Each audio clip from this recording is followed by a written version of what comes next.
On a tous, nous, l'impression qu'on a très, très bien élevé nos enfants avec des valeurs tout à fait remarquables. Or, les enfants harceleurs, ce sont nos enfants. Les enfants harcelés aussi, d'ailleurs. D'un côté de cette relation, il y a un enfant qui est en très grande difficulté, qui est en position très basse, très recroquevillé, sous emprise, en fait, d'une certaine manière.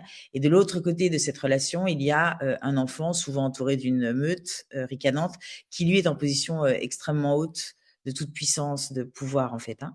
Notre idée, c'est de nous mettre à côté de celui qui est en position basse pour l'aider à remonter, parce que ce faisant, l'autre va descendre, en fait, hein, parce que ça Mmh. fonctionne vraiment en vase communicant. J'avais lu quelque part qu'une personne qui a connu du harcèlement scolaire a plus de malchance, entre guillemets, d'être aussi harcelée au travail. T'en penses quoi?